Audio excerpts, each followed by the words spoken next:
I was talking about the need to monitor everything that we do and the transparency. And too often people concentrate on a non-issue, which is 1% of the budget called earmarks.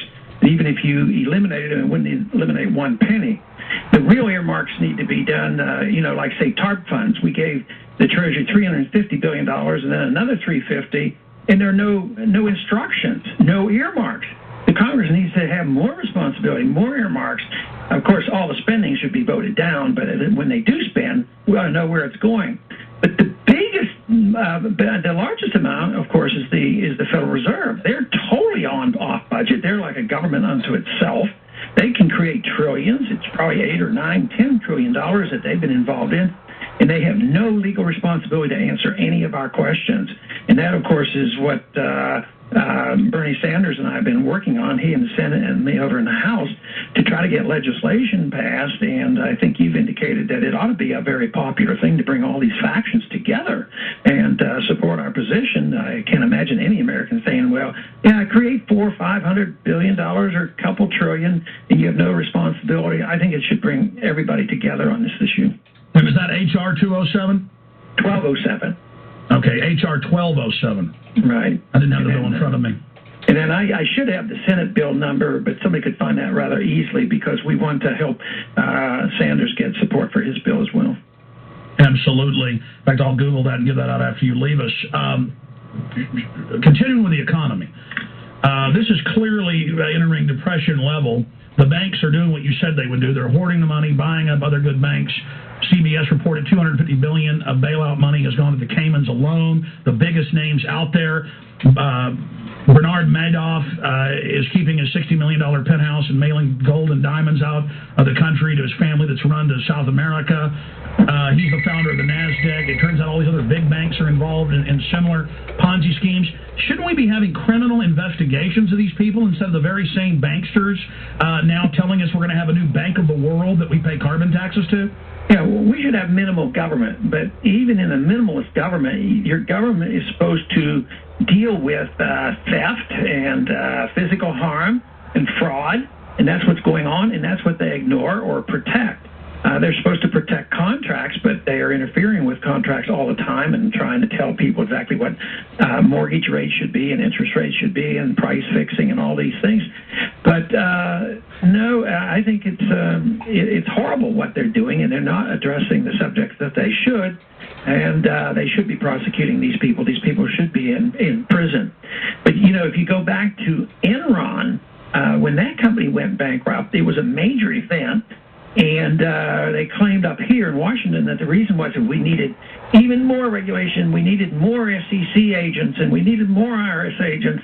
At the same time, he was convicted of fraud under Texas fraud laws. And he went to prison, and and that thing was cleaned up, and the market wiped out the value of the company because it had no value. But what was our response in Congress was to pass Sarbanes-Oxley, more regulations, which have actually contributed to some of the weakness in the economy. You just can't regulate away the mistakes that are made when governments are too much involved with community reinvestment acts and easy money that the Federal Reserve creates. Regulations cannot solve that problem. But your point, the purpose of the federal government should be, under these circumstances, to prosecute fraud. We'll take the Securities and Exchange Commission testifying before Congress, almost a month ago. They declared presidential prerogative and executive authority, I guess under national security, to not talk about why for 9 years they were given private investigations detailing Bernie Madoff's crimes. And they kept saying to the Congress people, well, he hasn't been convicted. He hasn't pled guilty. And they said it's not alleged. He's admitted to this. Yeah, and as bad as the executive branch is, so much of that responsibility falls on the Congress, too. I mean, we're so negligent to just allow the executive branch to run roughshod over us. But if we had some people in the Congress that would have a little bit of courage, now, they could deal with this and handle it, but no, if they said national security interests, whether it has to do with torture and secret prisons and prison camps and all those kind of things. Oh, national security, we can't interfere with that. So therefore, the Congress says nothing. Specifically, sir, speaking of national security. Obama has said, Reuters headline, Obama backs Bush on no rights for detainees under Bill of Rights, Constitution, or Geneva Convention. He's increasing the troops in Afghanistan. He's saying he's going to keep troops indefinitely, at least 50,000 in Iraq. Going back on that promise, he's declaring a lot of executive privilege that he criticized under Bush, and he's expanding the NORTHCOM 20,000 troops to patrol America. He's creating this quasi-governmental USAService.org. I mean, can you comment on those points of Obama? And many people are saying it looks like he may be worse than Bush on liberties. Yeah, and I don't hesitate to make that point, especially if I happen to get on a liberal station that might be sympathetic with some of my views, but they still like Obama, and they're still hopeful. In a few places, I keep my fingers crossed, and I say, I hope, he does what he said he was going to do. But early on in Bush's administration, he said we shouldn't be the policemen of the world, and we shouldn't be involved in nation building like that bad guy Clinton. But then he went and did it even more so. I think your concerns are justified because even though Obama was the so-called peace candidate, he was going to bring our troops home and end that war in Iraq, I'm afraid there's evidence now that shows that he's going to pursue the same foreign policy, which was my argument during the campaign, that no matter what happens, both major parties support the same foreign policy, the same monetary policy, the same welfare policy, and there's never really any change. In spite of that, I think it remains to be seen. Every once in a while, you'll see at least one or two appointments that Obama has made. You're hopeful that they will become more concerned about our civil liberties, but I don't think there's any reason for us to rejoice. Well, I mean, he's bringing in all the very Clinton people who are the ones that got rid of the Glass-Steagall Act and others, the literal engineers of what's happening now with derivatives, and then they're up there grandstanding as our saviors. Yeah, and they're pursuing all the spending and the secret tough stuff going on, whether it's with Treasury or with the Reserve. And the markets, in spite of how a lot of people think the markets don't know what's going on, the markets are pretty smart. So the fact that they're not responding, in spite of all this stuff the government's doing, every time the government comes up with a new program, the markets even go down more.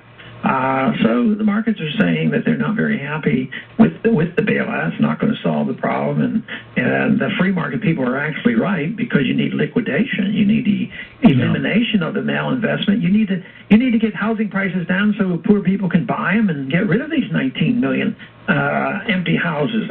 You can't stimulate housing until these houses are bought, and so far they haven't quite understood that. All right, Congressman, with the 4 or 5 minutes we got left, I want to blitz through some quick questions for you. I know when you were on Glenn Beck, he says, I've been looking at these camps. Is there anything to it? We have the Houston Chronicle admitting they built FEMA camps. We have the bill introduced to build more and then merge the police and local communities in with them. They have signed Pentagon directives, as you know, to use regular Army. In Canada, they're announcing they're going to use the military. The Army War College says the military is preparing to engage the American people. And I know you're informed because I've never talked to you about something that you weren't informed about. And so you did say on the show, well, the public's worried because Washington's out of control. But when John Warner Defense Authorization Act and some of the new executive orders that have come out, but also just Pentagon directives, I can pull them up, they're saying governors will be dual-headed federal officers, and now they have Marines at checkpoints looking for drunk drivers, in California. I mean, all of this is going on, sir, so can you specifically speak to the danger of NORTHCOM taking over, or is that not a problem? No, I think it definitely is a problem. And yet, on a bright side, if we're looking for one, as you know, we've had 20 states now introduce resolutions saying we're sick of the feds, and we might have to talk about state sovereignty again. So there's a healthy reaction to this. But yes, we should be concerned. But it's because I deal with these people, although I know there's a lot of evil out there. I also know the average member of Congress probably isn't a participant in the grand conspiracy. They'll come along and they say,